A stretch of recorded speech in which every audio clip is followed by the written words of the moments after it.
What is going on, everybody? Nathaniel, what's going on, Mr. Nathaniel? Vroom, vroom, let's go. We should have a great night tonight. I got a really young, motivated young man, Mr. Tyler of Tyler's Toxic Balls. Great talking to him. I talk to him quite often, actually. He comes to me for advice for some reason.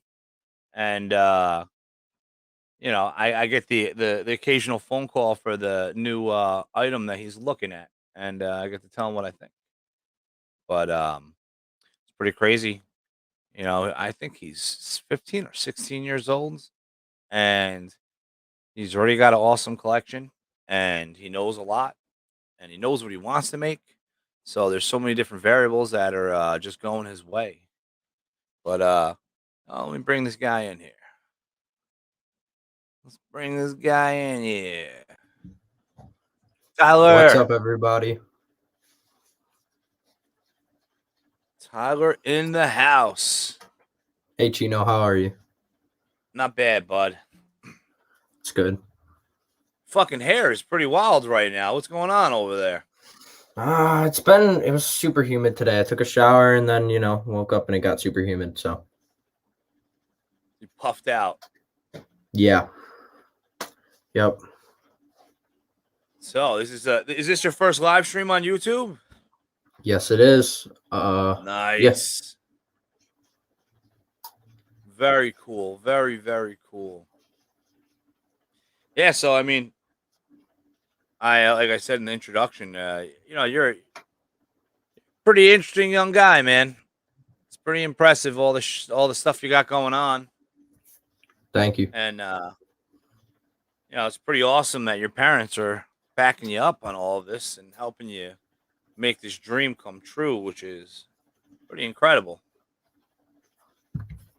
Yeah, I always give huge props to my parents for letting me do this. It was a struggle kind of to get my mom to start letting me do it, but ever since then, she's been super supportive. Because I know Sal's talked about your father, how he's like, oh, he's talked to your father, says nothing but great things about your family. Are they into reptiles too, your parents?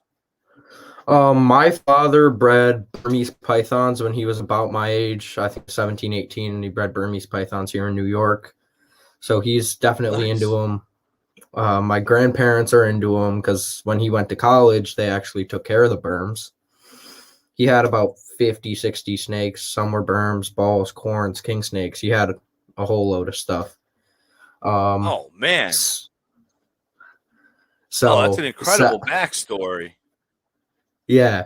So my mom made him get rid of all the snakes when my older brother was born, especially the Burms and stuff, because they started to become, when he was born, they were starting to crack down on all the laws and stuff. So he had to get rid of all of those and gave them to actually the guy he bought them from. So haven't had a Burm or anything since then, but he loves the balls. So nice. That's awesome. What about mom? So is mom warming up to the whole snake thing now? Oh yeah, she'll. I mean, I think I got my first snake at 7 or 8. And I remember since I was 4, I was begging her for a snake, and she finally broke in 2-3 years. So she's now getting not super into it. She doesn't love them like I do, or even like my dad does, but she'll come down here and hold them sometimes and just chill with them. So pretty cool. That's really cool. Holy cow. Yeah, so your father got you that snake when you were 7, hoping that creates a monster, and he succeeded. Right? Yeah, he got me a ball python it was New Year's Eve. He got me a ball python, or no, Christmas Eve. And he got my brother a corn snake, and it was a rough experience at the start. So why is that? So they were kept in my room in 2 of his old tanks that he used to keep his balls and all that stuff in. Not cohabbed or anything, but the corn snake would always get out, so it would get out of my room, and it was a tiny little thing. So every time it would get out, they'd make me find it. And because it was so small, one day the power went out and it just died. So with not a lot of heat in there, it just passed, and that was tough. But my ball python survived. Really? Over the corn Yeah. snake? Yep. And somehow it lived another month or so. But looking back, I mean, I didn't know it when I was 7 or whatever, but it had an RI. So I just didn't know what it was. It was kind of blowing bubbles and stuff like that. So Oh shit! you know, I it passed about a month later, and I was devastated. But I got 2 new ones about 6 months after that, and they're still here. So What were they? it was a pastel female. She laid 6 eggs for me this season, and a desert male. Oh, good old desert. Yup. The Got them they from did the Kick's forbidden. Balls. Yeah, we just I donated a desert to a friend. Desert Woma male, because I don't want to go down that road. No. With the Yeah, whole infertile females. yeah, I have him up for sale right now. I think he's not expensive at all. I think he's like $150 or something like that. Just because I love him, and he was like it was actually my brother's snake, but he's just taken up a space that I know I could use for something like more powerful, or something that I can really use in the breeding program. Yeah, yeah. I mean, with the heavy hitters that you've been grabbing, a good anything helps towards the tab. Yeah. 'Cause you got an expensive taste. Yes, I do. Yeah, man. So I know you're all about pies. Yeah. Which is the first pied project that you really got into? So it wasn't a big, project. The first animal I ever got that had pied, it was a het pied female. She's pregnant right now, and a pied male. They bred 3 years ago, 2 years ago, and last year, and hopefully they'll breed again this year.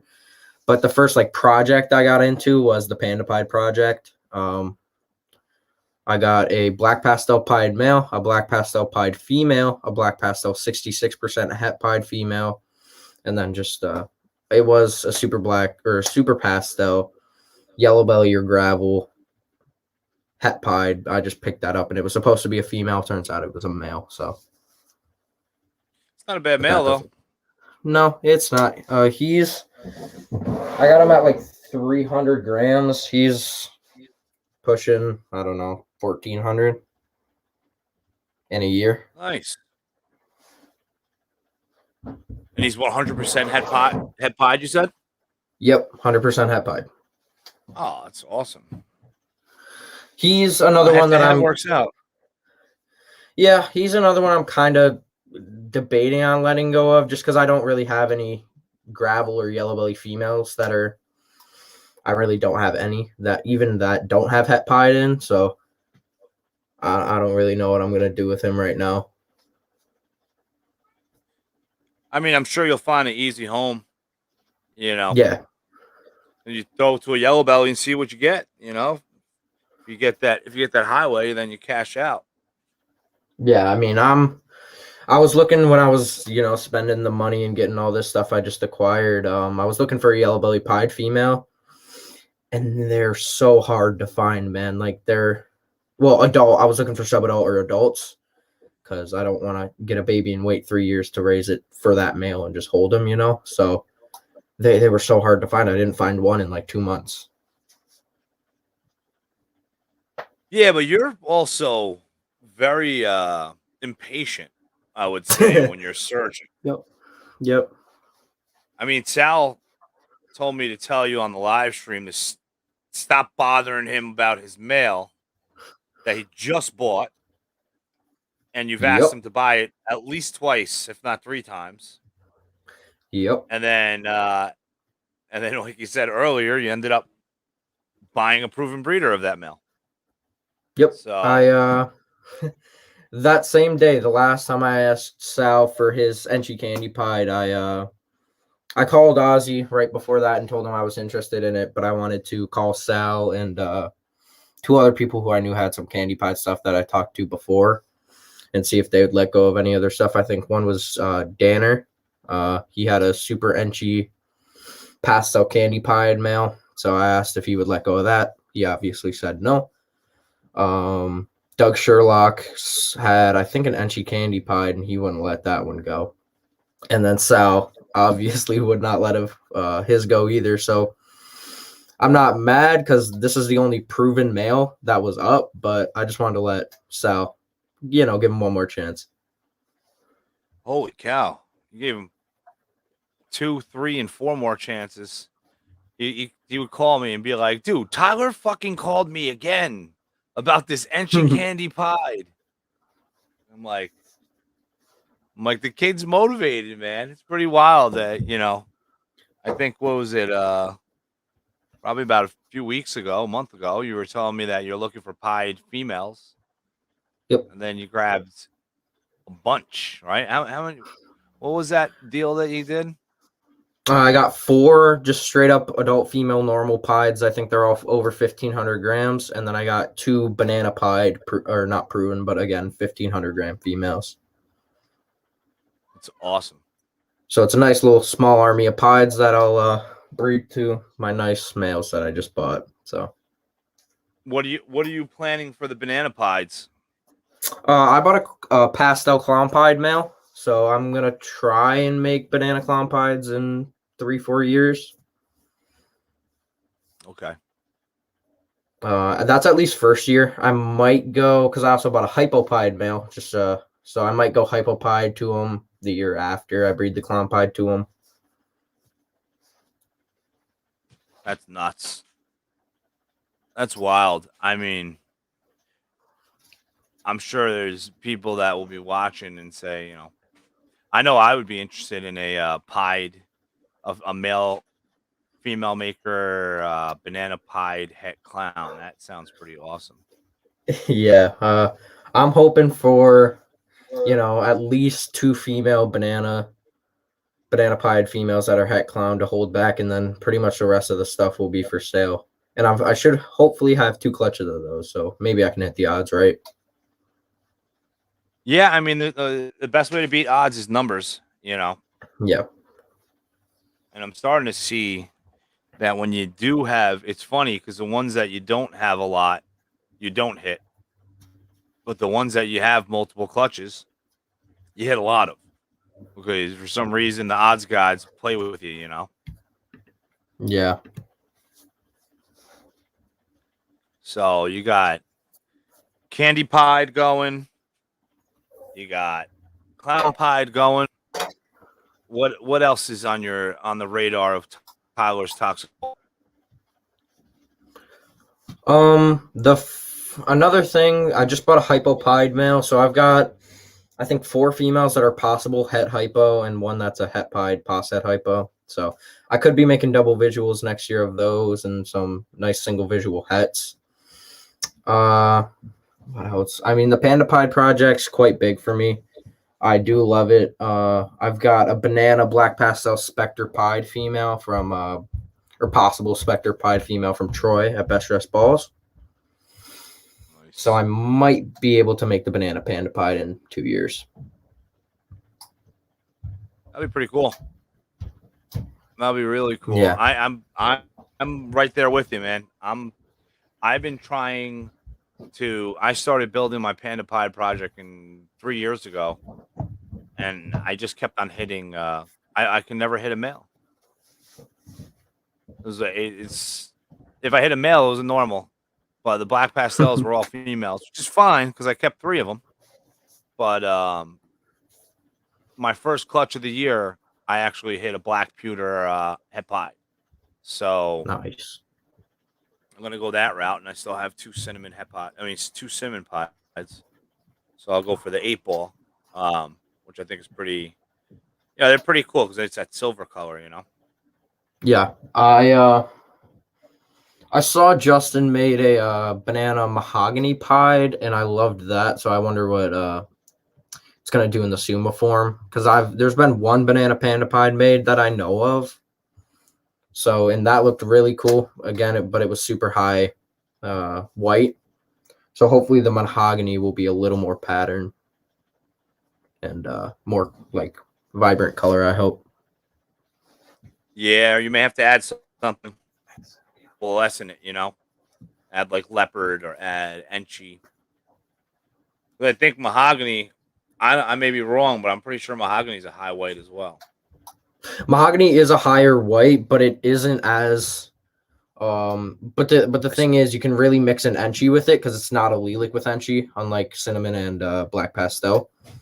So you can make a suma enchi pied, which would bring back the pattern, hopefully. Yeah, yeah. I want mahogany. I want mahogany in my life. Cypress. I like the dark snakes. Even though I never liked dark snakes, but it's pied. I never liked pied until I owned one, and then it's like, ooh, I like this. I want more. Yeah, I think my two favorite dark jeans are black pastel. Obviously, that's what I have the most of, and chocolate. I love chocolate. It's beautiful. Yeah, and it does a lot of cool stuff because it darkens, but it also lightens chocolate. So Yeah. one of my favorite snakes I hatched out is a black pastel chocolate, possible head hypo, and but she's a jerk, so that doesn't really help. Yeah, she doesn't want to. All of her siblings are all above 1,600 grams, and she's sitting at like 900. Mm. And I mean, we're already almost done with 2021, and she's a 2019. But that's fine too, because I mean, I'm already breeding the black. What is it? GHI leopard chocolate that I produced that year as well. Yeah, Max was saying the stranger. The stranger's another cool one, man. Strangers, I love Stranger, but at this point, I think it's just too high price for most people to get into. I just can't wait to see the price drop a little bit. Yeah, there's a lot of genes like that. I mean, some of them you benefit from though, like Desert Ghost. I mean, Yeah. I can't believe the price how it skyrocketed. I can't buy a desert. I can't even buy a het Desert Ghost. I went on Morph Market looking around because I'm like now that it's starting to be real. Now that I got one clutch from my Desert Ghost, I'm kind of like, oh man, maybe I'll get some females and bring in some other genes. And I'm like, and the het Desert Ghosts are starting at like $800. Buddy. Yeah. I was looking for a Desert Ghost female visual and couldn't find one for a good enough price where I would pick it up for. I mean, they're valuable and they'll make you your money back, but it was kind of tough to spend the money on like just a single recessive and for that much.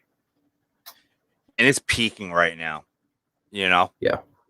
like the morph is peaking. It wasn't a really expensive morph when I got into it. Is where the price started going up. And I think I wouldn't buy mine. I bought mine in '99. Um, and now forget it. I mean,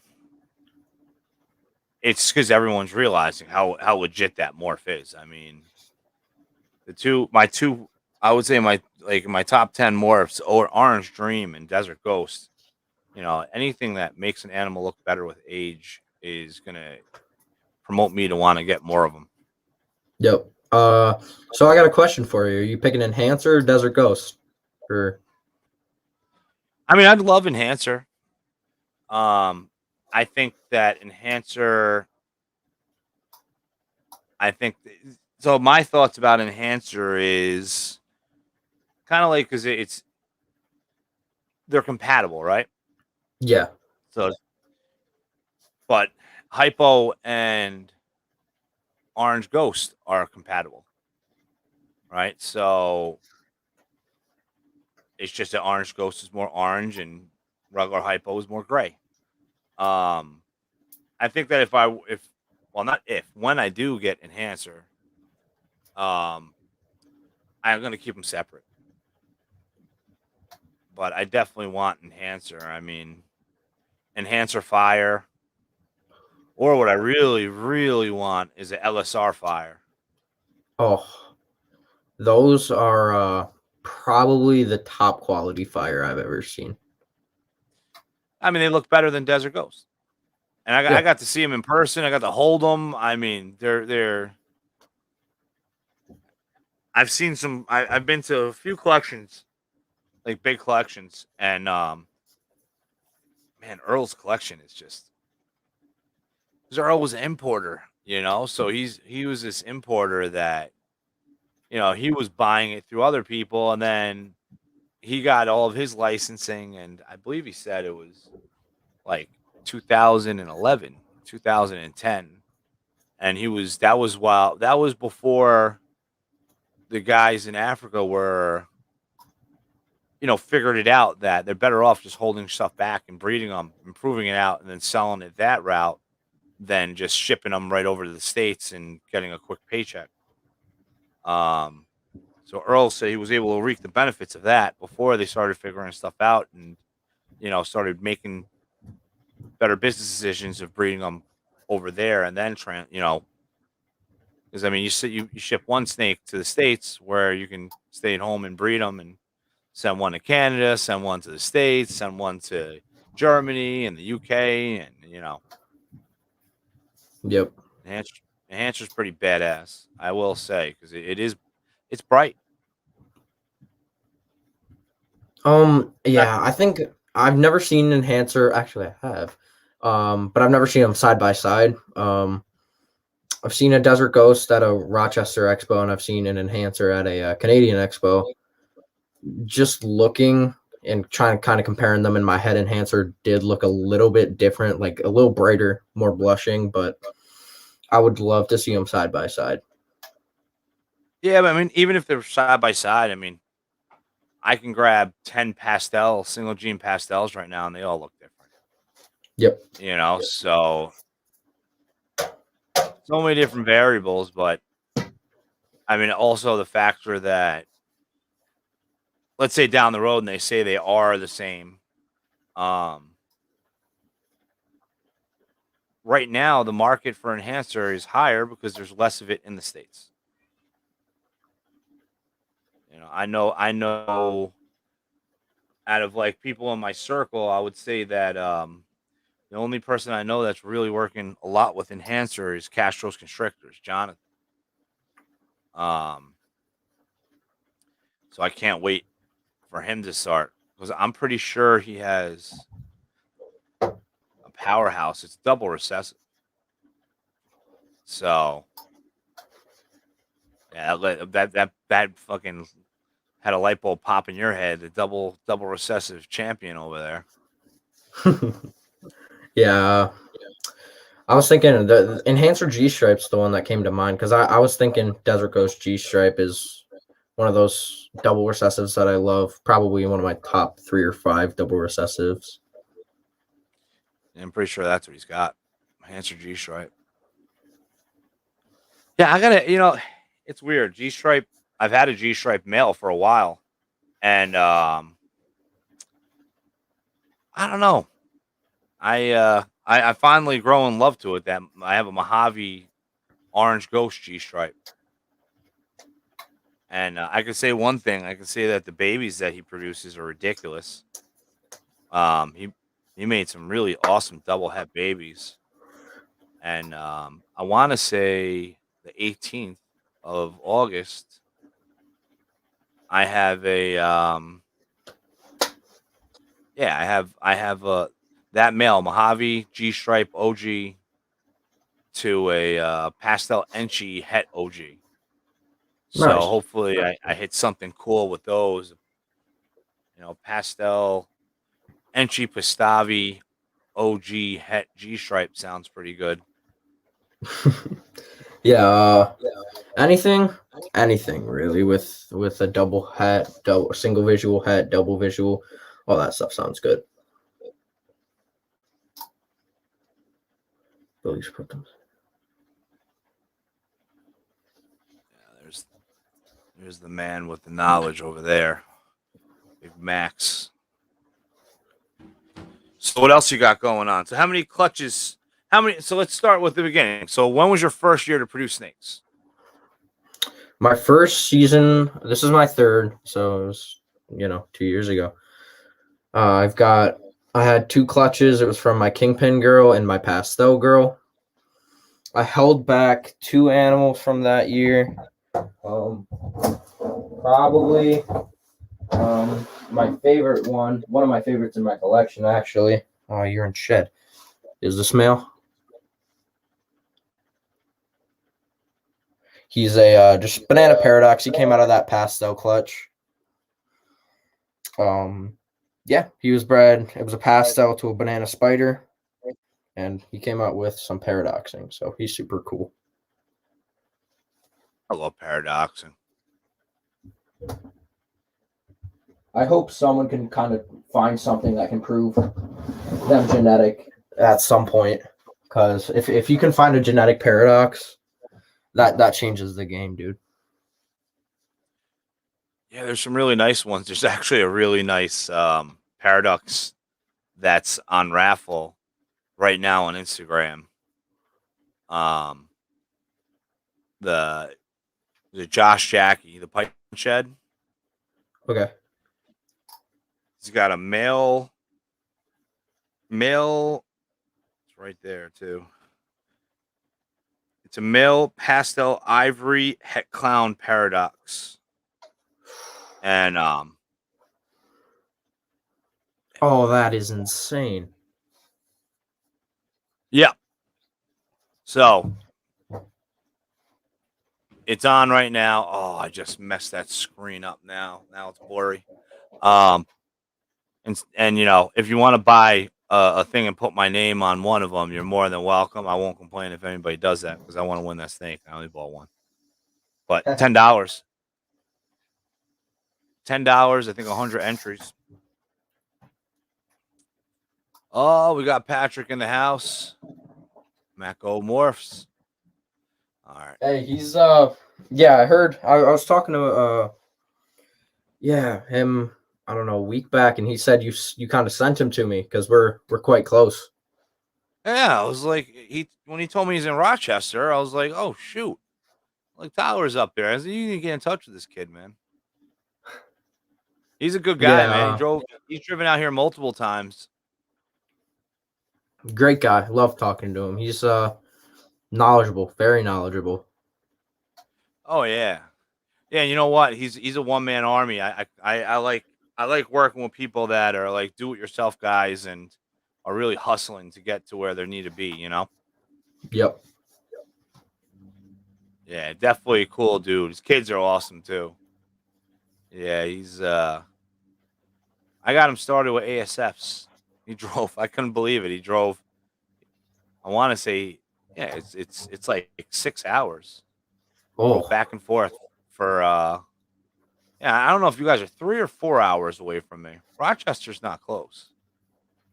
yeah. Where are you located again? Yeah, I'm west of Albany. Oh, okay. So Because Albany's Albany, I think, is 2 exit hours. 25. I don't know. Patrick, how far are you? I know he knows. He's done it 3 times.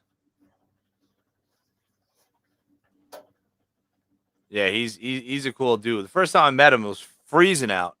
But since you guys are all used to the freaking glacier up there in Canada, New York, we were outside, and I was like, dude, I gotta go in the car, man. I'm freezing, and he's out there in like a t-shirt with his big beard, staying warm. I think that was my excuse. I think I only had the Fu Manchu at the time. Yeah, Yeah, 3.5 hours. yeah, it gets super cold up here, and I really dislike that, and I want to move somewhere where it's a little warmer. Oh, I'm ready to get out of New York. I want out. I want out. I want to be able to. I want to be able to have tropical plants in my yard. Yep. You know, I think that's one of my goals. So that was year one, 2 years ago. So what Yep. was year number two? And that's when I met Year you. Year number number two. two was, oh my god, it was my het pied female who bred, and no, this is, yeah, het pied female and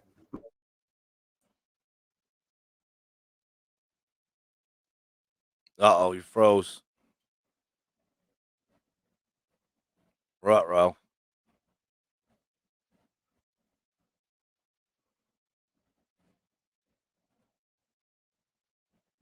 You may have to back out. Am I frozen or is he just frozen? Anybody out there, if you can help me with that? Because I don't know. Oh, you're back. all right, sorry, man. So, year two was a breeder. Het pied female, you said, and then I lost you. And then a kingpin female. Nice. She gave me my first ever blue-eyed Lucy.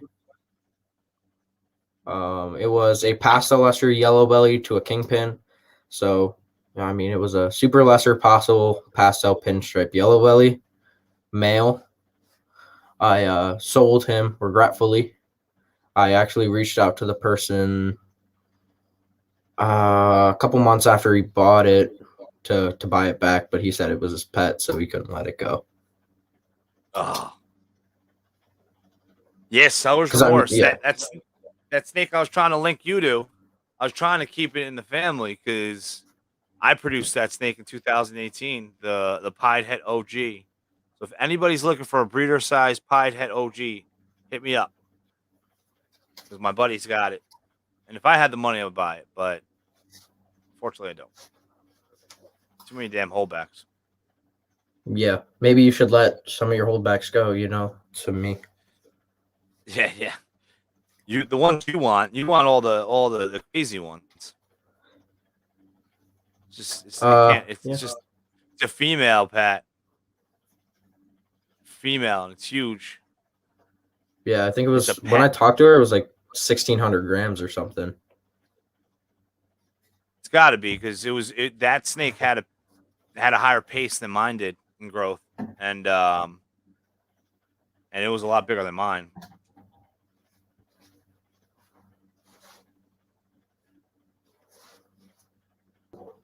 So you had 2 clutches last year? Yes. My highest clutches ever was 2 up until this year. I hit 3 already. 2 more females ovulated and shed.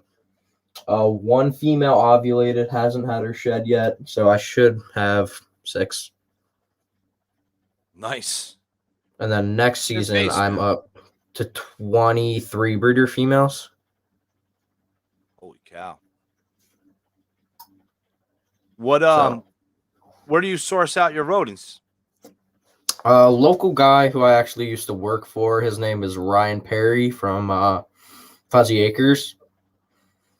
He used to breed live. Now he only does frozen. I feed most of my stuff frozen, and if I need live, I just get them from like Country Max, which is super close to me. And I'm gonna start breeding. I already breed mice, so I'm gonna start breeding rats in the next month, hopefully. And maybe I can sustain my own collection soon after that. Yeah, I mean, it's definitely beneficial, and labor's free. You know, Yeah. I mean, that's good that you have a spot where at least you can get rodents. When I moved upstate, there's nowhere. Like the nearest person I can get live rats from, they charge $5 for a small plus tax. So Yeah, Ryan's really good. He supplies Albany, Buffalo. No, yeah, the Buffalo and the Seneca Park Zoo. And does a couple other like private facilities. So, where you pay country max prices for rats? Yes, I do. Yes, I do. Good thing I only need like 1 or 2 a week because only 1 or 2 of mine eat live. Pat, it sounds like you may have somebody to buy some rodents off you. Yeah. Yeah, I Yeah. haven't talked to him. I haven't talked to him about his facility. What's going on with that? I know he built some beautiful rat racks, so I know he has some. I I need game a log, so colony. that's easy. Get it all set up. Get your Yes. rack set up. Talk to Pat.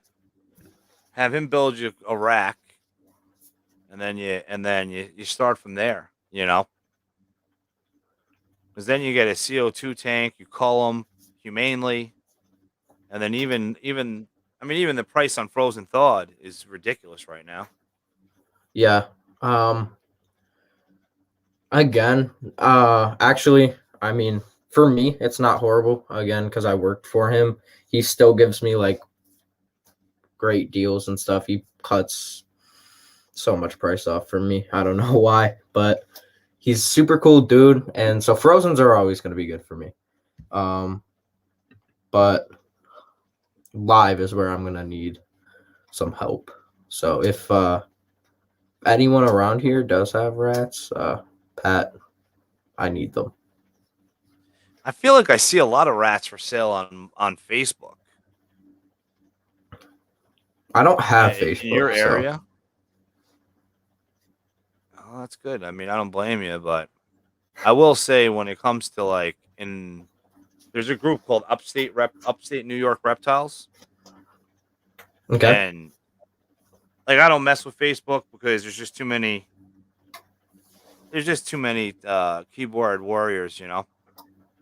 Um, and then I just will get annoyed and want to drive to someone's house and beat them up. So I don't really comment much on these groups, but I do see a lot. I see a lot of people posting. There's like a couple girls that are like up there in near Rochester that I guess they breed rats as pets, and then once they hit a certain size and they can't, they can't sell them as pets anymore, then they just sell them off on these Facebook Hmm. pages. Yeah. Um.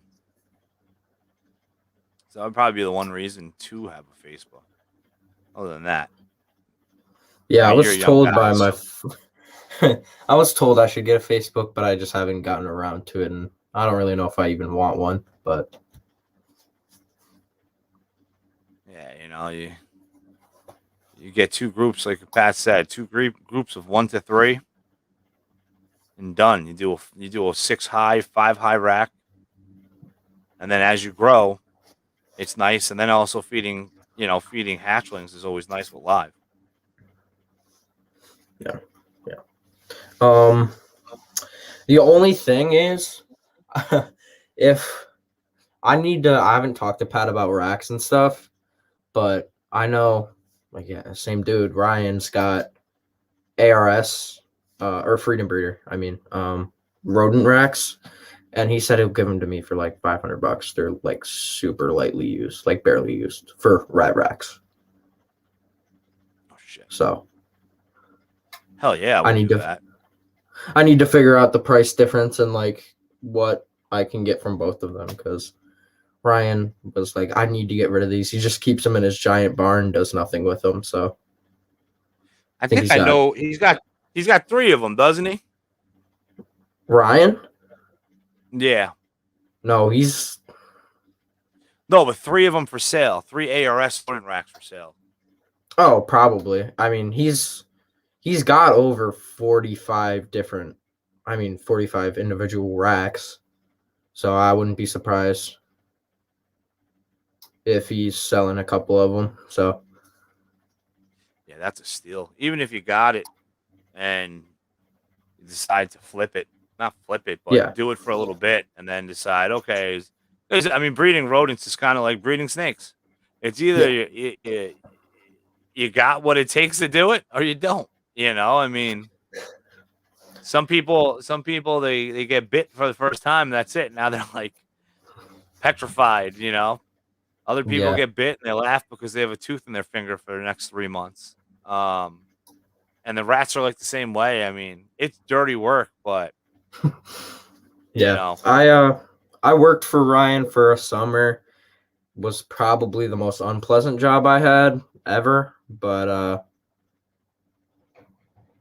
yeah, I just cleaned rat cages all day, every day. It was not fun, but got me paid and fed my snakes, so it worked.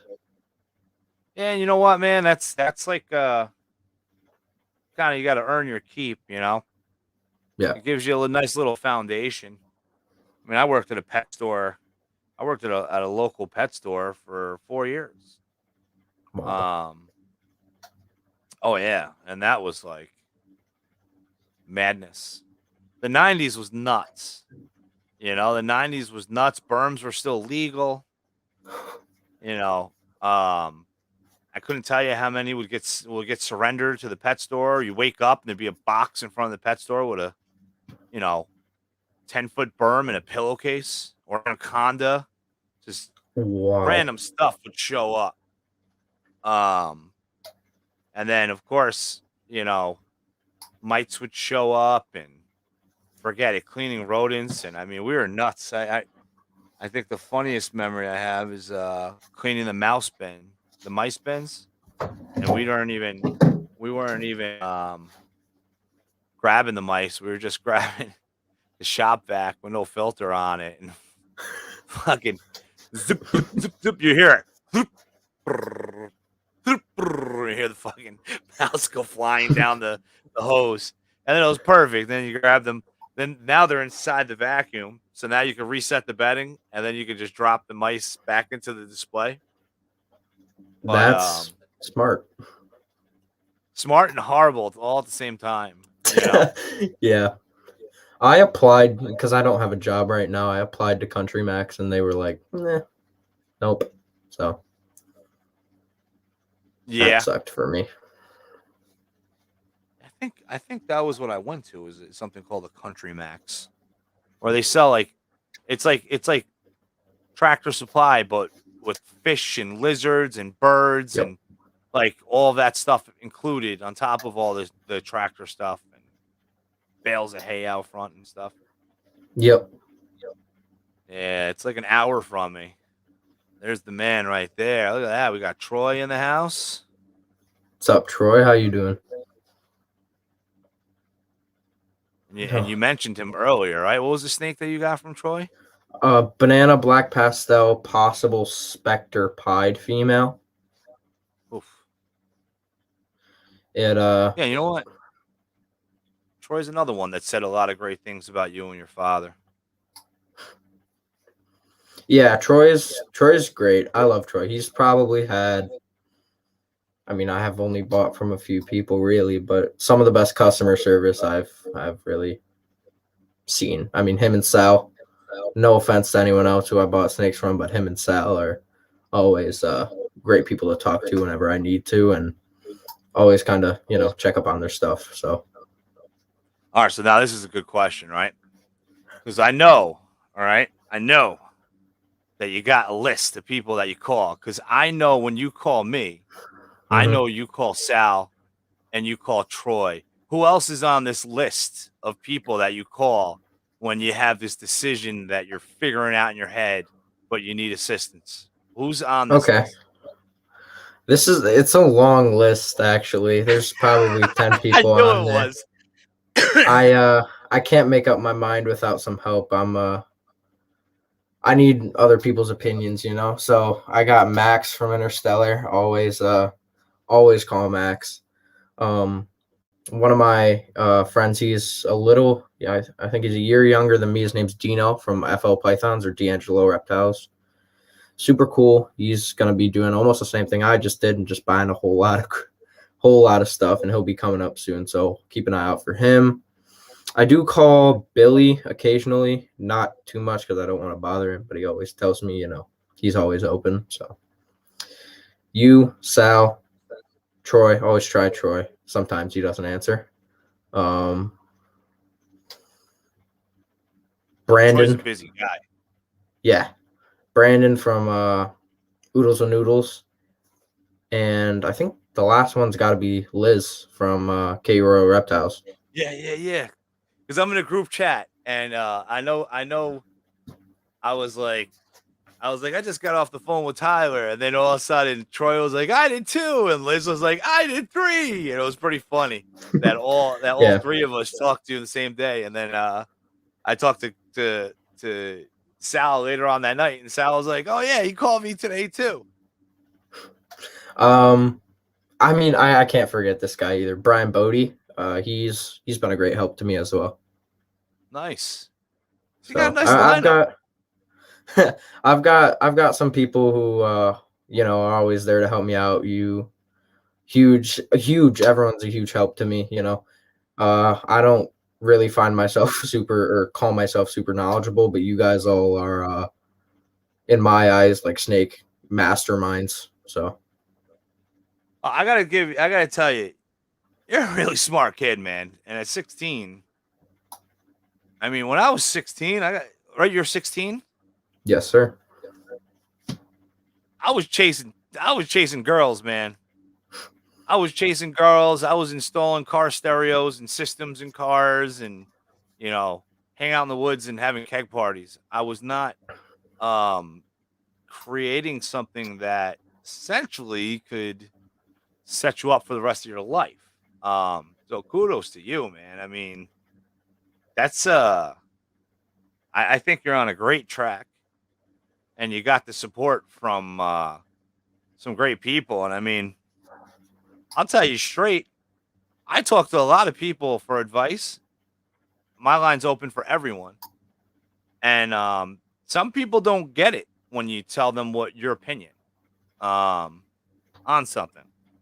You get it, man. So I mean, you know, at 16, pretty crazy.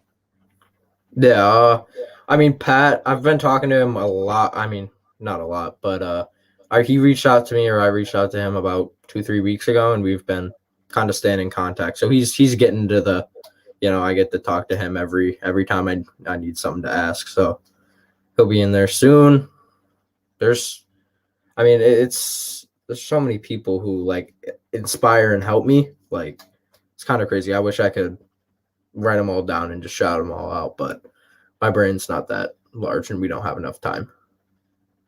Yeah, you know what, man? One day you'll be returning the favor to other people. You know, Yeah, hopefully one day I can help others like you guys do me. So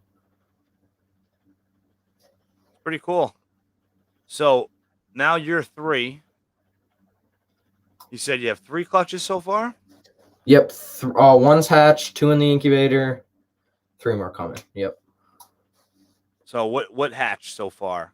Just in case anyone It knows. was a pastel butter male. I actually bought an entire collection, and some of his snakes or one of his snakes came pregnant. So it was a pastel butter to a 100% het pied, 66% het for hypo.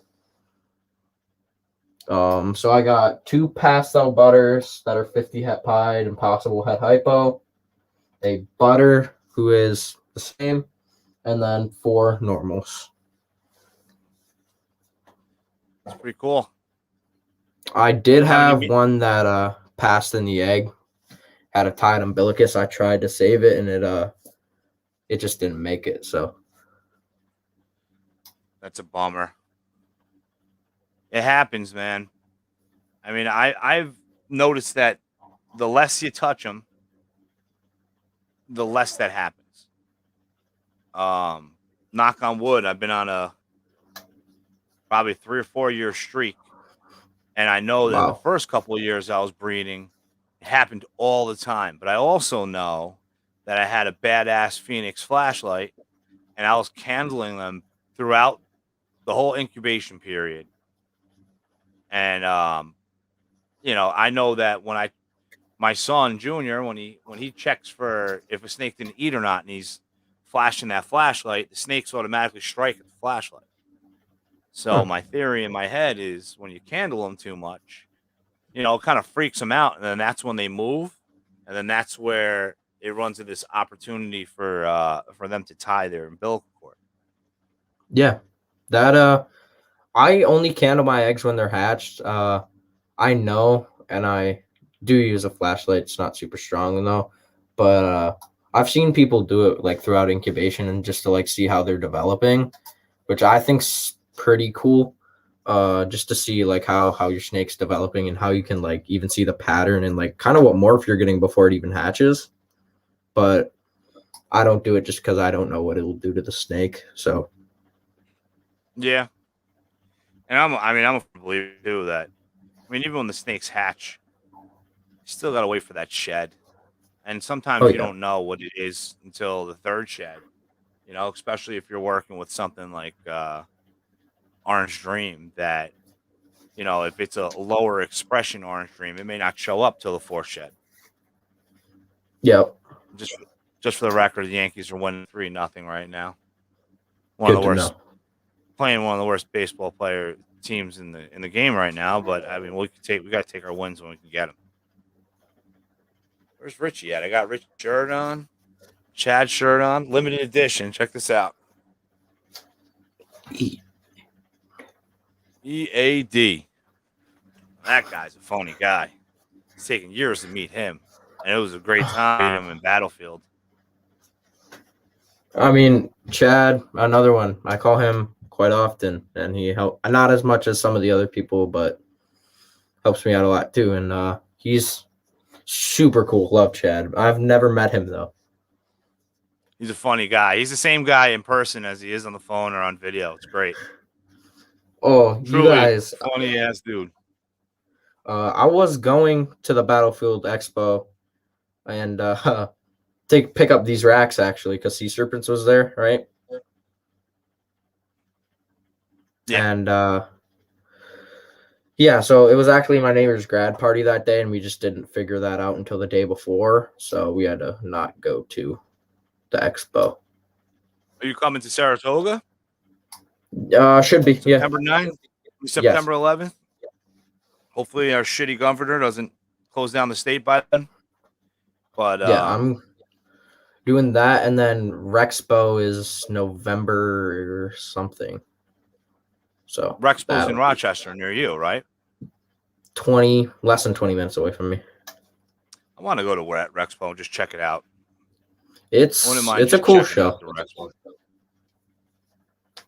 Yeah, we just picked up Oaks. So we're doing Oaks, PA now. Because New York is just a mess, so we're doing Oaks, we're doing New Hampshire, Battlefield.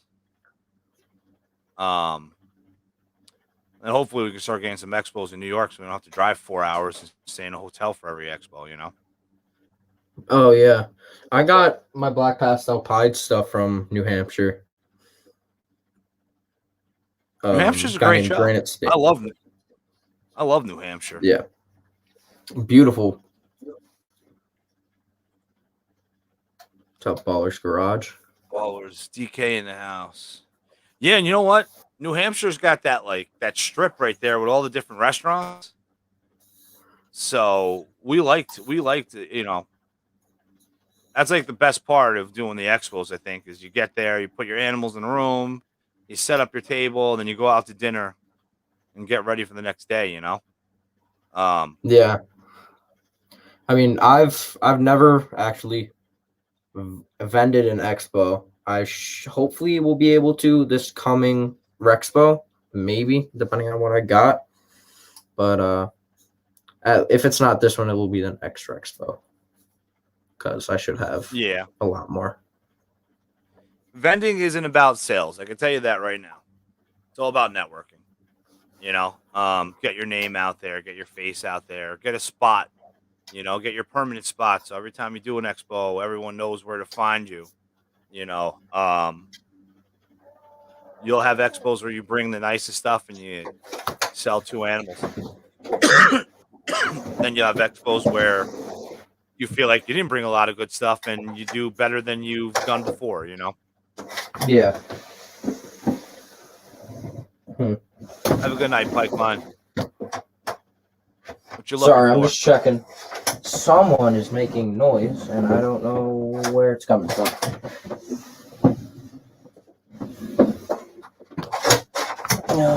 It is from in here. Okay. You're gross now. Okay. Nice. Matt's over there now. Matt is everywhere. That guy's a beast. So the issue with Rexpo is that I do expos with my buddy J5 Gecko, and he vended Rexpo once, and he said there must have been like 5 people selling leopard geckos for like $20. That they're just flippers. Yeah. So since that's all he sells, and his stuff is all like lineage and generation to generation. You know, you buy an animal from him, he knows all the generations because 90% of the stuff is from him. Like 90% of his offspring is generations of stuff that he's produced. So he Yeah. can go back and know that he can. You can never guarantee, but he's pretty damn close to guaranteeing that you're not going to get a toxic. You're not going to run into the issue of having lethal combos. Yep. But $20. Yeah, that's it. Dave was got a great point right there. Also, don't be shy from splitting tables with someone else. I have never done an expo without splitting a table. 5 years. I always split a table. When I started, I split the table with a roach guy that bred roaches. And then now I'm with Jeff with the geckos, and I've been with Jeff with the geckos now for over 4 years. It makes it easier, especially if it's someone that you're friends with and you're going to an expo that's far and you're going to stay in a hotel room. Because now instead of needing a hotel room just for yourself, you get a hotel room for you and the person you're sharing the expo with, and you kind of work as a team, setting up, breaking down, traveling, the whole nine. If you find a good person to vend with, preferably someone that breeds something that you don't breed, is even better, because now your table is open to multiple markets instead of just Yep. ball pythons, and you're not competing off each other.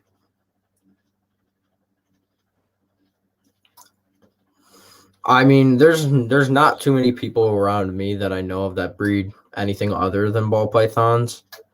I know it's just a lot of ball pythons around here, and all of my buddies that I know of. There's only one friend that I know who has bearded dragon breeding, but he's not big enough really to do an expo. He only breeds like 2 clutches a year. With beardeds, Yeah. could be a decent amount. Beardeds is a crazy market right now, man. There's really not a lot of them out there. They're going to be on a comeback. Yeah, my and dad now also that kept beardies, so they're cool. I tried breeding them, and unfortunately, my female got impacted. My first try, impacted and passed. Forgot what translucent. She was a hypotranslucent, so she was red, bright red. wow. And that was a big failure. But I'm actually thinking about bringing in another species. I was just Ooh. talking to a guy today. I may be getting a pair of extreme blue het albino tegus. Nice. I think that's what they're called. Extreme blue. They're high white blue tegus, which aren't blue, which I never understood, but they're both 100% het albino. And a buddy of mine wants me to he wants to get out, he wants the offspring. So he wants the albino. So he's almost willing to give me these breeder sized tegus, and he just wants a portion of the offering to pay off the tegus, Yeah. which I always wanted a tegu, and I think out of the large lizards, It's probably the most badass one we're legally allowed to have in New York.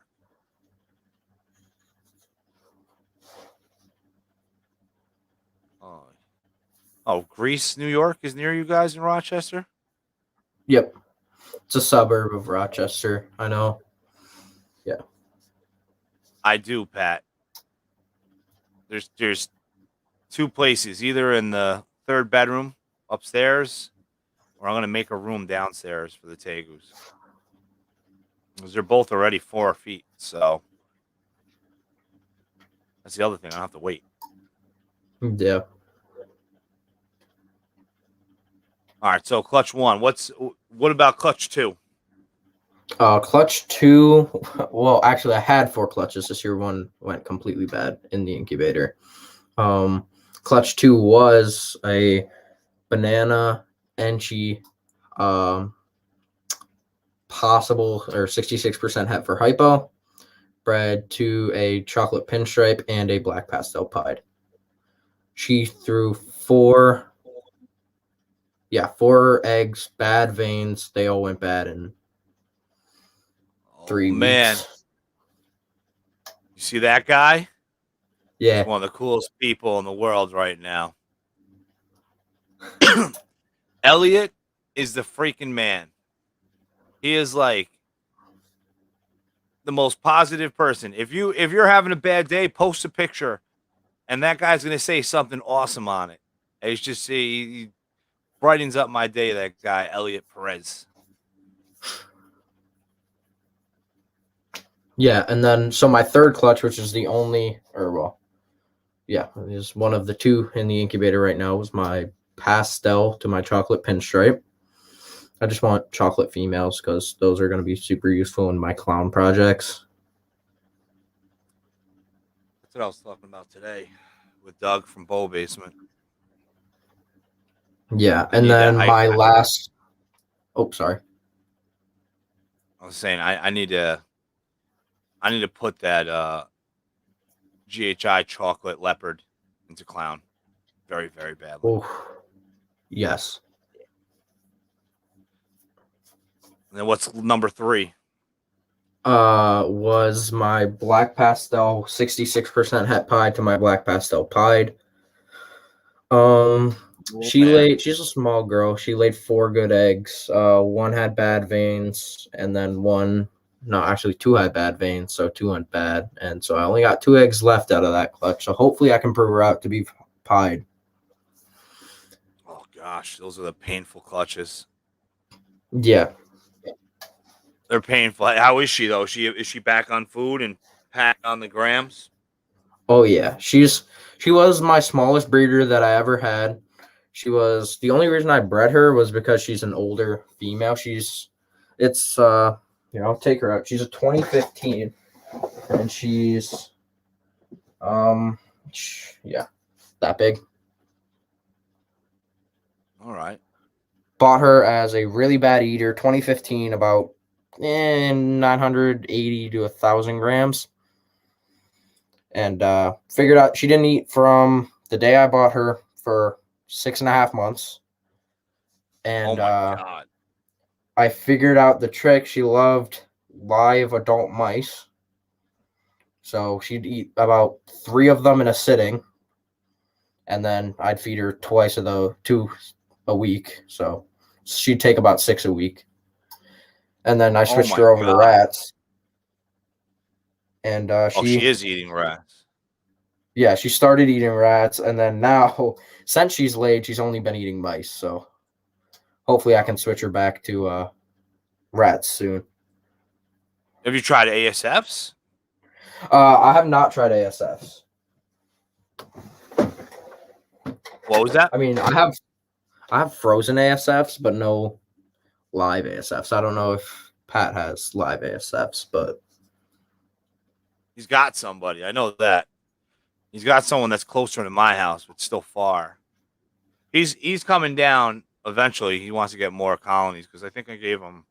I don't remember how many he got. He either got 3 or 4, maybe 3. But I'm expanding my ASFs. I dropped down from over 20 colonies of mice, and now I'm boosting my colonies. I cut those down, and I'm expanding on the ASFs, because overall ASFs are just an overall better thing for feeding ball pythons. Yep. Um, they produce a lot more. They're better parents. Once they're producing and once they're like colonized, it's like an explosion. It's crazy. Yeah. I wanna try ASFs at some point, but right now I just want to do rats, and I might switch out my mice for ASFs. I mean, mice are good too. That's why I'm keeping some colonies. I need to keep mice because of boas. Oh, Um, Thankfully, I'm down to 4 boas from that litter. I only got 4 left, and they're wow. all donate. They're all fundraiser snakes. I remember when Yeah. you put them into their own, or when you put them all into the incubator, and there was like 40. Oh, when we were on the phone Yeah. and they were escaping. Yeah, that was funny. I got Tyler video chatting with me, and so there's 34. So I had like 2 bins. I forgot how many bins we used, but there were like 8 per bin. Um, and then the final one was 7. And I wanted to get a picture of these damn boas in a 6-quart tub. I'm waiting for them to shed, and those suckers were like firecrackers coming out. Junior sitting on the couch just watching, and then I start freaking out. We like almost lost a snake. It was horrible. And Tyler's on the video chat. The phone's on the table. He's like, "All right, man, I'm gonna let you go while you figure that out." Yep. Holy cow! What a learning curve with them. Yeah, I remember that because you like dropped your phone and you're like, I'm sorry, I can't do this. I can't be on the phone and try and wrangle 30 snakes. So I was like, I might as well just let him do his thing. Eats 4 to 6 mice every week. Yeah, I mean, I guess that's what you got to do with a mouser, right? Yeah, you really gotta pound them. So like my girl didn't gain weight because I started her off on 3 mice a week, and she just sustained her weight. She wouldn't really gain. Yeah, it's got to be tough. Knock on wood. I've never had a mouser. Yeah, never had one. But I hear nightmare stories about it. Oh yeah. So what clutches are you expecting now? I've got my kingpin girl bred to my banana spider. Again, all I want from that really is just a banana female. She's looking at me, and she's past due right now. She's over 3,500 grams. Hopefully, she gives me a good clutch. Oh And yeah, then I've hopefully. got, yeah, and then I've got my champagne girl up there who's bred to the banana paradox. I just want, again, more shots at hitting banana females. And then I've Do you have any got my female makers or no?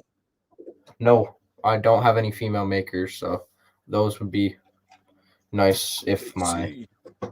banana black passed or my banana and she went. Yo.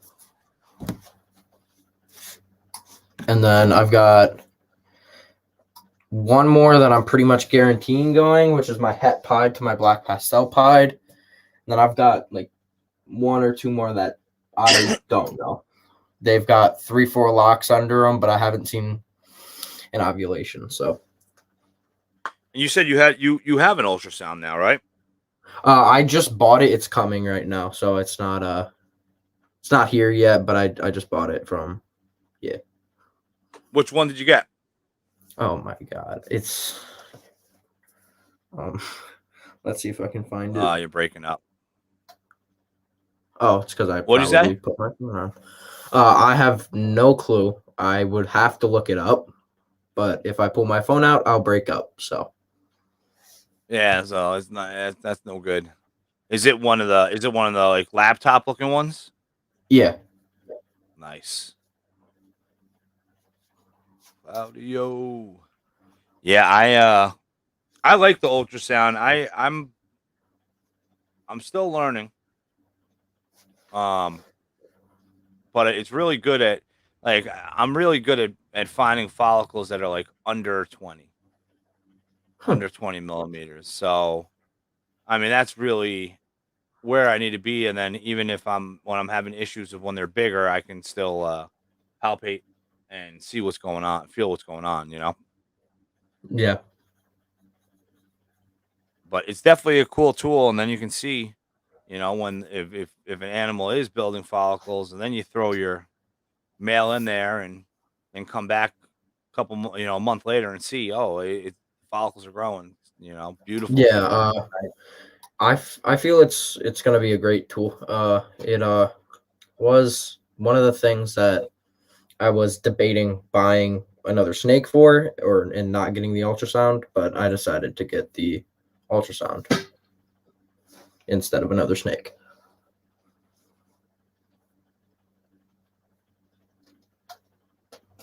Need snake abuse ever since.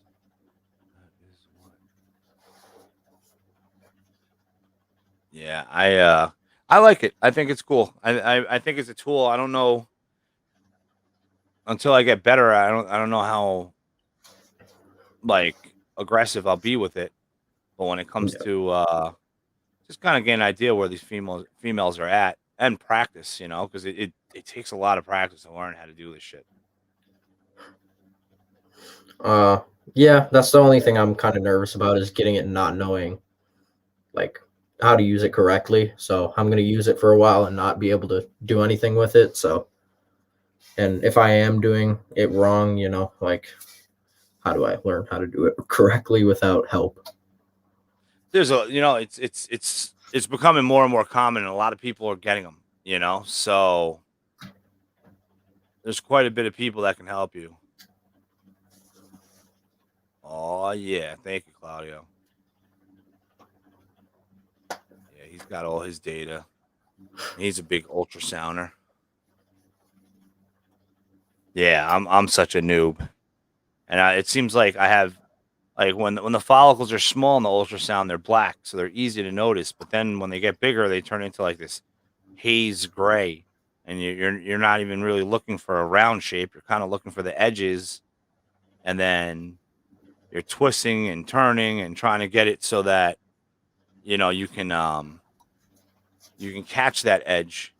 And then once you have an idea of where one side of the edge is and where the other side of the edge is, then you're able to measure it, you know, but it gets funky. Yeah. And that may just be mine. I mean, I forgot which brand, Value Store. I went with the Value Store one. I know a lot of people that use it. Um, Nerd uses it, and I figure, you know what? If it's good enough for Nerd, it's good enough for me. You know, Oh yeah.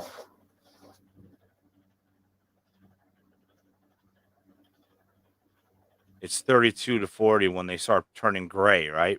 Yeah, I know because it also takes up a big portion of the screen.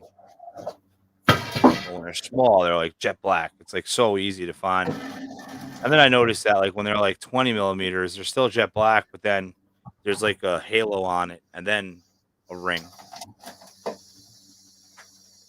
I did do the ultrasound session with Billy the next day. Um, and I watched them do it, but I was able to that's where I kind of am able to decipher a lot, but it's not what I really need to do is I need to drive up and see Jeremy from Brassman Balls and just Ugh. bring my ultrasound and be like, "Hey man, please help me." And then it'll be different because I did message a lot of people and they show me pictures and their settings and all types of cool stuff, but I don't know, man. Twisted Snakes, what's up?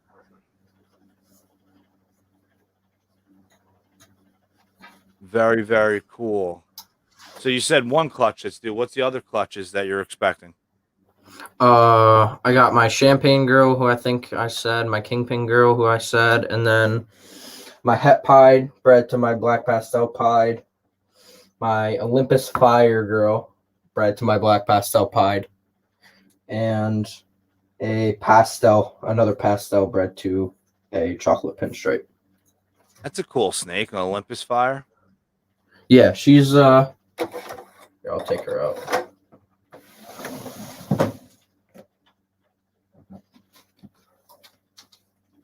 She's quite large. So, okay. Nice. And that's just a single gene? No, Olympus is well, Fire's a codom, obviously, and then Olympus is a new codominant or incomplete dominant trait that I think Major League Exotics or Major League Reptiles, someone like that, founded, then sold out of it, gave it mostly to Miguel. So I think there's only 3 or 4 people working with Olympus right now in the United States, at least. Oh, that's cool. So I got Pretty sure that girl Major. from Miguel. Nice. Pretty sure Major League is a Northeast breeder. I feel like I see Yep. them at expos. Well, there's Major League Exotic Pets that I know is still around, but I think Major League Reptiles is like non-existent anymore. Yeah. I might not be right, but I'm pretty sure. I'm pretty sure they ran out of business or something like that. Yeah, shit happens. It's unfortunate. Yep. Very, very unfortunate. Yeah, I mean, there's been a ton of places around here that have had to close down, especially due to COVID and stuff, and it's always super upsetting, especially when they're like, I mean, obviously they're mostly like mom and pop shops, so that always sucks. Yeah, that's a big bummer. Yeah, that's the issue with having an overhead. When you have a facility or even a retail spot and you're paying rent and you're paying insurance and workers' comp and all of that, and you got all these bills going out, and New York, everyone was scared inside their houses. It just kind of killed so many businesses. Yeah. I got you, Claudia. Once I'm done, I'm definitely gonna be saving those. Appreciate those messages, man, because we're due for another round of ultrasounding. I'm gonna feed today, and then we'll ultrasound. Not today. I'm gonna feed tomorrow, and we're gonna ultrasound next week. So, what are your big favorite clutches for the 2022 season? Oh, I've got a clown pied or a pastel clown pied male going to a visual clown pied female. So hopefully that'll just be an entire clutch of double visuals. My Enchi candy pied male to my black pastel 66% het pied, especially if she proves out, that'll be really cool. I mean, my banana pieds that are gonna be going to my clown pied are also super cool. I've got a lot of clutches I'm really looking forward to. 2 more that are really worth noting is my Orange Dream Yellow Belly Enchi het for pied is going to be going to my clown pied or my pastel clown pied. So I really just want OD Enchi pied het clown. Hell yeah. I mean, yellow belly and pastel in there, wouldn't mind, but I don't want to be too, greedy. And then the last one that I'm super excited for, who she may or may not be ready, Super Pastel Butter Spider Fire Yellow Belly Possible Orange Dream female. Damn. And I think I'm gonna throw her to either the Hypopide or the Candy Pied. Really nice. That's crazy. You got the clutches you're gonna have are pretty awesome, man. That's Thank you. I wish I had. I don't have anything in clown pied. I'll get there one day. I mean, it's tough really with clown pied because there's so many people in it. Like, to try and compete with the market in clown pies quite hard, or it's going to be quite hard. Just because you got Justin and Miguel who are producing, the top notch crazy clown pies. So, and there's got to be hundreds, if not thousands, of other people trying to hit some clown pied stuff. So that ultrasound, Kevin, was $870 shipped to my door with the linear probe. You got to get it directly through their website.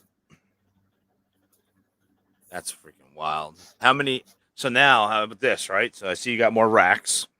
Mhm. What's the lucky number? Like, how many animals are you? Do you have an idea? Because you plan quite a bit. Yes. How many Right holdbacks do you now, think you're gonna have? Like, oh, how many can you how many handle? how many holdbacks can I have? I mean, mm, You got quite a probably, bit. I mean, you have all these different projects, so you would assume yeah. that you're going to be wanting to keep like the best 6 females I of mean, most of those yeah. clutches.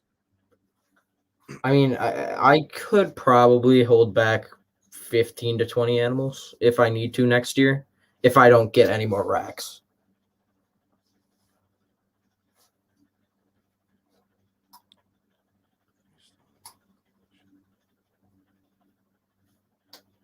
Really, only 15? I mean, I have like enough space, but if what is that? That's a 48 level hatchling rack. This can hold, or like hatchling too. You can hold them into 500 grams in that. This I try and get them out at like 400. So I've got about 60 spots for babies and holdbacks, but I kind of want to keep it like the top of the top as holdbacks. I don't want to hold back too much. Like if it's gonna be worth holding back, like if I hit an entire clutch with like orange tree and pied head clowns that are female, I mean I'm gonna hold most of them back. But if I get, it all depends on the odds that you hit. Yeah. So I mean, technically I have enough space for like 40. Is rack space never a problem? Um, I just bought new It is for racks, me. so right now it's not a problem, but it was a problem literally yesterday when I didn't have these racks. So, I had like 3 open tubs.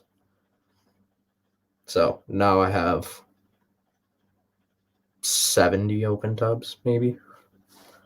Nice. Yeah, I bought a lot of racks. So, yeah. What tubs are you using typically in all your racks? I've got my V70 right here. I got another Sea Serpents V70. And then I got 28 quart tubs, which I keep most of my breeder males and some of my grow up females in. That's really what I keep most of them in, is those 28 quarts until they get breed size. Then I got my hatchling rack, which is a 48. And then I've got more like 28 quart tub stuff. Actually, I do have more 28 quart tubs on there. So more than, I got like 32. Yeah, it gets crazy every year. It's like between your holdbacks getting big, and then your holdbacks from 2 seasons ago just randomly will explode, and then you start hatching out stuff, and you're like, yeah, that's not going, that's not going, that's not going, Yeah. that's not. See, I'm quite nervous for next year just because I know I need to sell a good amount of stuff, but I know I won't want to. Like once I start hatching out some crazy stuff next year, I don't know how I'm gonna get rid of some of it. So it's gonna be tough. Yeah, but I mean, with what you like to buy, you're gonna have to sell stuff because there's gonna be another expensive snake that's on your radar, and you're gonna say, Yeah. oh, should I get this? And And Yeah, that's and then unfortunate. There's only so many trades you can do. You know, I love bartering. That's my favorite. So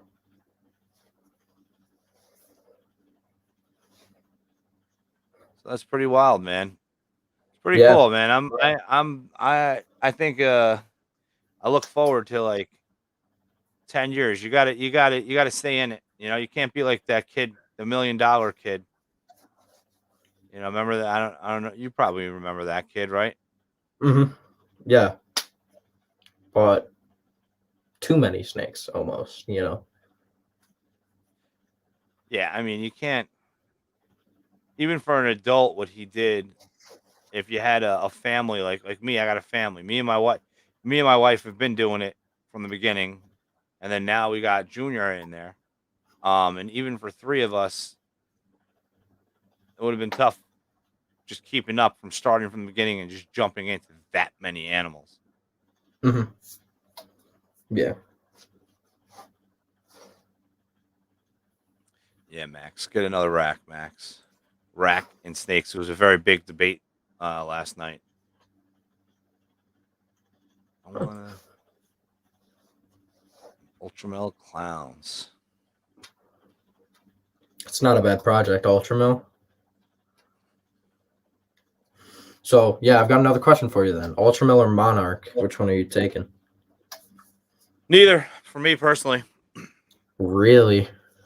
Yeah, I got a lot of recessive, man. And like, you know about my collection with like how big these projects have grown into. Um, Yeah. you know, Clown Hypo, I'll be close to by the end of the season, I may have 40 females in that project. Um, so that's pretty tough. And then now you got the Desert Ghost Pied project.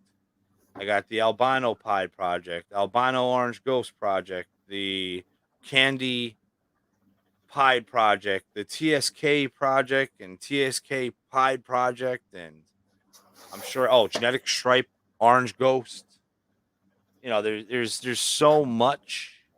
Um, and the Ultramel and the Monarch, like I think they're beautiful animals.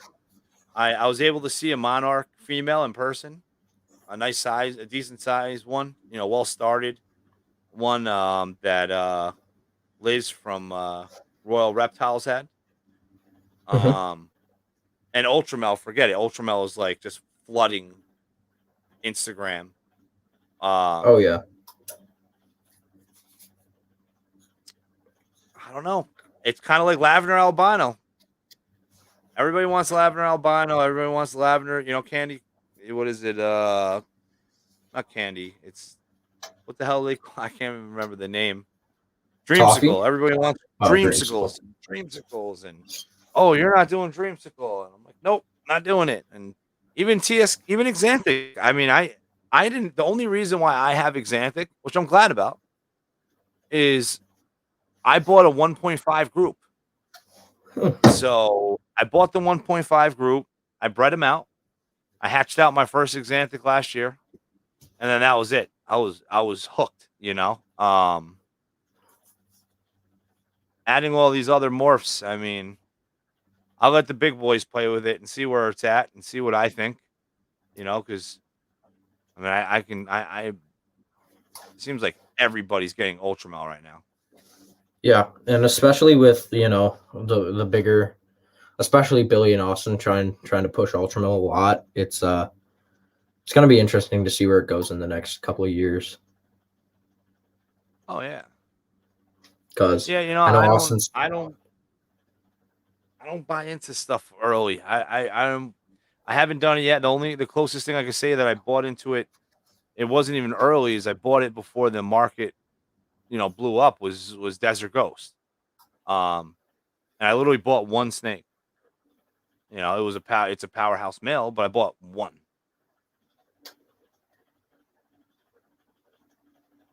I'm ready into Ultramel and going to be mixing clown. No Xanthic. Yeah, I love Xanthic. I'm hooked on Xanthic. You want to see the male I just bought? Yeah. One door closes and another door opens. So this is my second year producing Xanthics. I sold one of the hets to Castro Constrictors. And then I kept a 1 to 3. And I can't believe that a perfectly healthy snake um flipped over and passed on me. So now I was kind of in a jam because I'm like, oh man, what am I going to do about next year? I have 3 females. They produce 20 eggs this year. I have to have a male. So after talking to quite a few people, I ended up picking up this bad boy.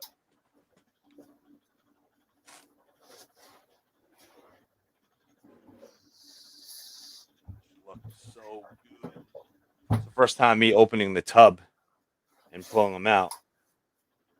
But he is a super pastel TSK Xanthic male. It's like 340 grams. Nice. 66 possible het pied. And look at the markers going all the way up the tail.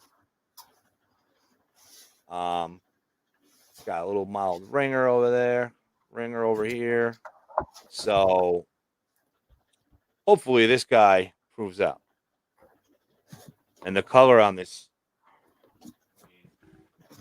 So where are you with your Xanthic Pie project right now? Oh, so I got a I bought a pastel het TSK possible het pied female last year. So she's packing on the weight. And then I got this guy. So I mean, if they both prove out, it'd be great. If not, we'll figure it out. Yep. So bright snake. So this is a leopard firefly het clown, female. Nice. And then you put these two together, and you see the difference. If they both would be nice, the color differences are just absolutely ridiculous.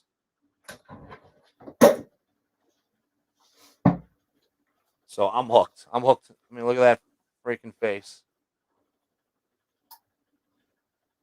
Really cool. I want to go far into it, but that's one of those projects that when it happens, it happens. And the TSK market is kind of crazy too, because I mean, if you go on to Morph Market, there's only 80 of them. Really? Yeah, there's only 80 visuals. That's low, you know. Oh yeah. So it kind of worked out. I had no idea what I had. That was the funniest thing about the TSK. Like I was just like, oh, I got a TSK. I got an SK, Snake Keeper. And I was like, well, I'll prove them out and then I'll sell the whole collection. So then I hatched that one and I was like, holy shit, this thing's nice. And then it was female. And then I went on Morph Market and female TSKs were going for $400. And I was like, holy cow, like there's not a lot of them. Like I had no idea because I didn't even do any research. I just labeled the tub and raised them and, bred them. Wow. So now I'm the whole idea will be eventually is just working out how to stack them, you know? So right now I'm on the process of stacking, I got pied hypos, clown hypos, um, genetic stripe hypos. So at some point they're going to intertwine with each other, Um, then you got the pied albinos and the pied desert ghost, now Xanthic pied. So eventually all these animals are going to get stacked of some part, Mm-hmm. But you also never know what's going to happen in 3 years and what's going to motivate you. I mean, the one project that motivates me is Hypoclown. That's like Yeah. my biggest project. And I'm still making hets. This year I can't wait till I have this het clutch. I got 6 clutches due in the next 20 days. So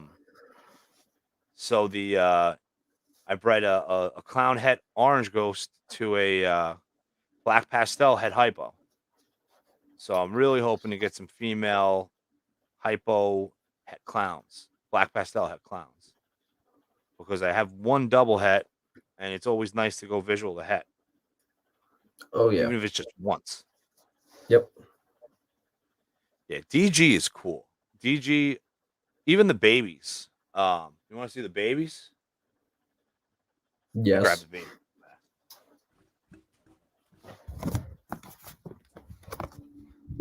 We're moving over to here. There we go. Better.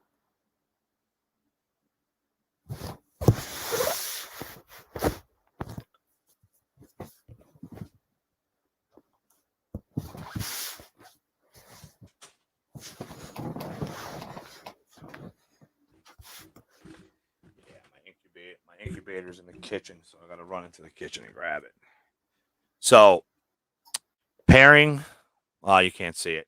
Pairing was a female maker banana desert ghost het pied to a cinnamon het pied, and even just the het desert ghost. So here's just a regular het desert ghost, and it's got dark blacks, nice markings. 66 het pied, right? Crazy pied markings. So this guy will be for sale, but he still has to shed. It was funny. I hit 2 normals. I can't believe it. Here's another one. Same thing.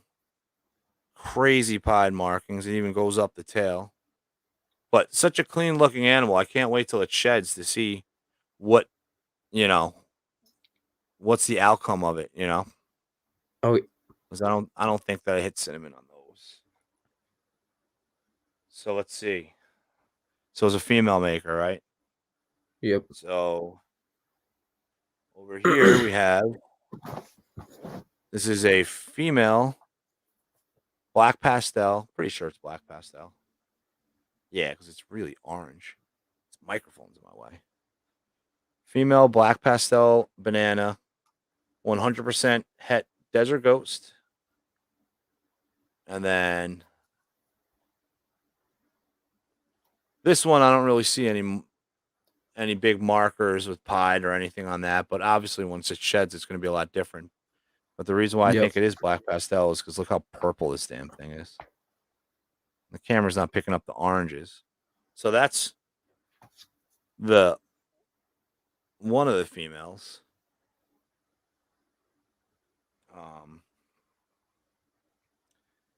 And then this one is clearly black pastel, has the chaining. So hard to see. It's going to be going through shed. Has pied markers. It's got ringer right there. Awesome color. Crazy looking snake. So female banana, 100% het desert ghost, 66 possible het pied. And like I said, this one has marking. So I'm pretty confident this one will prove out. And then I would say the coolest snake out of the clutch, the one that I was pissed off about, because I had a female maker banana. So the only pied I hit out of 5 snakes was this one right here. Low white. It's got a little bit on the tail, and that's about it. Awesome looking snake. Lots of oranges. So it's a pied 100% het desert ghost. Now the cool thing about this snake is that it should have been a male, but it's actually a female. So I hit like the luck. I'm gonna pop it one more time. I popped this sucker a lot of times. Yeah, it's female. It's a girl. So I did end up with a female, even though I didn't think I did. And I mean, here, let me see if I go bigger. I'm gonna go big real fast. Now that I just learned how to do that. There you go. Look at that snake. Absolutely crazy. Whoa. And I love low white. And if you're stacking, low white is perfect. Here, let me show these bananas real fast. Yeah, the bananas have some serious color. So I ended up with 3 females. 3 females that I am extremely happy about. Yeah, I mean, I before we went on here, you know, I asked the same thing every time I talk to you. What are you selling? But he wouldn't sell those, any of them. No, definitely not. I did 7 pairings. I got 2 clutches, 1 slugged out. I got 1 clutch coming, and then I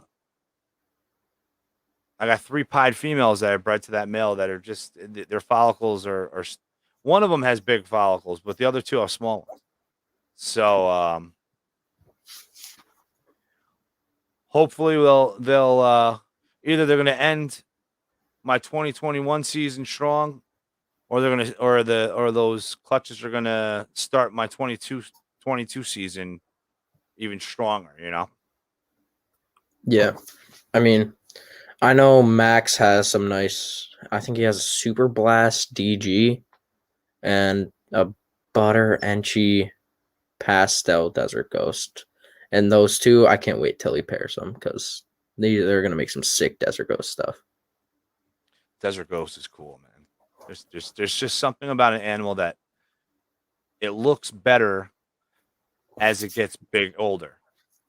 Um, ball pythons, unfortunately, like 96% of them, they look so crazy when they're young, and then they get older, they kind of go blah. You know, Oh yeah, very very cool, Tyler. Pretty awesome, man. I'm glad that you didn't get your wisdom teeth removed today, and we were able to do this live stream. yep. That was it was great, man. Yeah. Yeah, that was funny. He canceled on me the day of the live stream, and it was funny too because you had like the thing, was it video chat that you video chatted me, and you had like bandages wrapped around your head and stuff. I've never even seen that before. They took out Yep. half my wisdom, and they didn't do that to me. They just sent me out of there. So here's ibuprofen. Take 800 milligrams. No, they had like a pouch that held two ice packs and then taped it around my face. Pretty much, it was Some fancy stuff you got over there in Rochester. Holy cow. Yeah, man. Well, I look forward to seeing your future, man. Keep up the good work. Keep hitting everybody up. You know, it's working. I hope my son starts getting motivated like you are. Um, it's starting. It's the beginning, but it's pretty awesome, man. And then you think yeah, about 15 years when you're 15 years in, you're not even going to be 25. It's ridiculous. yeah. I'm still pushing. You know, I'm hopefully gonna be somebody in this place. So I'll see where it goes, man. Yeah, I just always, if I'm not having fun with it, it's not worth doing. So That's true. You just got to stay motivated, man. It's a tough thing when oh you're yeah, young because your priorities change, but you got with all those snakes, especially, I mean, you had a lot of nice snakes, you know. You had a lot of nice snakes. And then in the last 2 months, you've really added quite a bit of stuff. So, I mean, it's your future. I mean, next year, let alone the year after, forget it. You're going to be See, that's where you're gonna have the strong arm, when you're like, "Oh, yeah, Chino, you hatched out this, I want it." And I'll be like, "Well, I want this that you hatched out, so let's make a trade." And then that's where it's gonna happen. yeah. I mean, if you need, I should have visual candy pies, and not this coming season, but the next. And I know you're into that project, so Oh yeah. Yeah, the candy pie is definitely it's all Sal's fault. It is. Oh god, what happened? We blacked out. Sal gave me a price that I couldn't say no to for 2 pastel het candy possible het pies. Um And he was like, "If you want them, I'm shipping them to you tomorrow." And I was like, "Hell yeah, I'll take them." So I ended up taking them. Oh yeah, definitely blaming Sal, 100%, Pat. Because he does have a valid point. I have a pied head albino, so that'd be a perfect candidate to breed to those females. Oh yeah, because I've got 3 females and a male from Sal. I got them, I think January, or yeah, I think it was January. I got 2 visual candies that are 66% Heifer pied, and then a het candy 66% Heifer pied. Those 3 are female, and then I've got a candy 66% het pied male. That's So nuts. hopefully one of those females will prove. Hell yeah, it's a cool project, man. I mean, I don't know. I'm like, I feel like I got albino. I'm fine with albino, even though I did have a Candino, and I did have seller's remorse when I sold that Candino. Um, I did, because Candinos look like bananas without spots. At Yeah, least that's what they look like to me. I agree. Oh, VIP Vinny Meyer in the house. Yeah, you know what I need to do is I need to drive out to Long Island and just check out Sal's collection. That's what I really need to do. But Yep. that could be a very bad thing too, because then, I'm going to see all these crazy animals and then want to do more with it. No, I think it wouldn't be a great time for me to go visit Sal, because I'd either end up coming home with nothing and being very disappointed, or coming home with everything and having no money. So, uh, The odds are it would be nothing. Sal, probably. Sal, I mean, he has his stuff he's selling, but you want all the crazy stuff everybody holds back. Oh yeah, I told him I think he's got a Passanchi hat, or Passanchi pied 66% hat candy. I really want. He said if it doesn't prove, he won't even sell it to me. So there's no way he's gonna sell it if it does prove. Yeah. Yeah, it's wait, what was it? It was a pastel Enchi het candy. Passanchi visual pied het candy, or 66% het candy. Oh yeah. That's not. See, I get a little information from Sal, so I kind of know before it hits YouTube. But I don't know any information on that. Yeah, You because do have. super Enchi candy pied. Now that I got my Enchi candy pied male, would be very nice. Yeah. Hell yeah, it would be. But you got to try to. I mean, like I try to, especially that you're friends with all of us. I try not to do the same stuff that everyone else is doing that I'm friends with, because why make the same stuff? We make different stuff, and then we both take care of each other's collections. Yeah. I mean, I'm trying to be like diverse enough, but not super like stretching myself. Like I want enough projects that can fulfill me, but not like stress me out. Well, that's another thing. It's I gotta say, my first 10 snakes was fun, and then acclimating to like the first 30 was interesting. Then it was like a blink of an eye before I had 100, and Oh yeah. it's crazy when cleaning day. It used to be cleaning day, right? I'd get out of work at 4 o'clock, and then I'd be able to start cleaning after dinner and be done by midnight.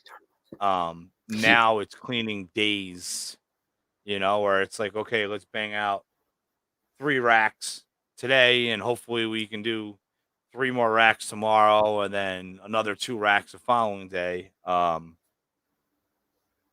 It can get very, very overwhelming, but yeah, it's I'm also getting to really fun. the cleaning point where at the end of this year I probably will be pushing 80 to 100 animals, and I even right now, I'm struggling trying to clean them all, and like I don't even know. I start at like 12 and I won't be done till like 3, 4. And it's kind of annoying. Not annoying, but it's time consuming spending 3 hours just cleaning poop and then filling the tub, you know? Oh yeah, especially those It tubs gets that the chlorhexidine isn't good enough. You got to bring it outside and hose it down, and yeah, it's yeah, that's what makes you or breaks you, man. You know, yeah. But does your once you father get help through you it, clean? oh yeah, yeah. Oh, come on, 4 hours and your Usually, father helps you clean? no, usually it's like I'll clean and he'll hold the snakes, or like the opposite. Usually we're not double teaming tubs, but sometimes we do. That's the way we do it. My wife retired as soon as Junior started cleaning tubs. She retired from cleaning snake tubs. Trying to, she's trying to continue that streak. She's got 6 years of never being bit. Oh, So, you know, she's trying to get it going, but now she's the only person in the house that has not been bit. Because Mario got tagged and Jenny got tagged by a boa. And oh, oh yeah, she got tagged by a boa. And then she looked at her hands and looked at the blood, and then she said, "That was nothing." And then she looked at her big brother and told him that he was a chicken shit. Yeah, that's funny. it was pretty awesome. I'm very disappointed I didn't have a camera on it, watching the whole thing. But like just like what Vinny said, I mean, everybody has the desire, but not everyone has the commitment, and I mean, I'm sure in 3 years you've met quite a few people that you're like, oh wow, this is a real, like look what this guy's doing, and then all of a sudden it's like for sale, for sale, for sale, for sale. I mean, Yup. it's it's a 3 year investment. Not everybody can buy, the adults. Like I know you bought a lot of adults now, but I'm sure that is not going to keep happening. I mean, at some point it's going to be, you No. know, now you got to produce and you got to trade or sell so you could buy this and buy that. And, when you start even getting into these higher end animals, which I mean, you already have some serious high end animals. The prices are getting now they're going from 4 digits to 5 digits. I Oh yeah. mean, I Some one day I hope I buy a $10,000 snake, but I don't see that day happening for like a very, very, very long time, years and um years. yeah, Ozzy, Justin, Miguel are all producing some stuff that is just off the charts. Like not even in the genes, but like I mean in the genes, and how they look and their price is just insane. Like congrats to them. Props to them that they can produce $10,000 animals. But it blows my mind that some people are able to buy those $10,000 animals like Oh yeah, regularly too. and it's cool because if you're working in those projects, like for example, the black xanthic, right? So Ozzy did that video with the black xanthic. Um, I know a few people that as soon as they saw that they didn't even finish the video, they're already posting black xanthics for sale on Morph Market because they're like, you know, it's gold. Um, look at what happened. Look at OD, where OD's at because of Ozzy, or look at Spot Nose. Spot Nose was dead. You're Yeah. buying single gene spot noses for $50 at expos, and it was nothing. And then now, forget it. It's like spot nose heck clown, and it's like, bam, super duper expensive. Oh yeah. They it all depends, kind of like the market revolves around what the big guys are kind of doing, really. It's like you can find a new gene, and if the big dogs can't figure out like what to do with it, it's not going to work. Or if they Like if even buy into it.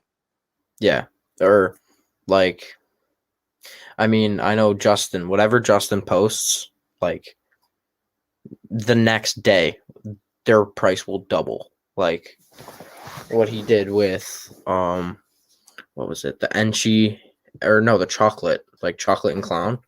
I I don't know. He just exploded that.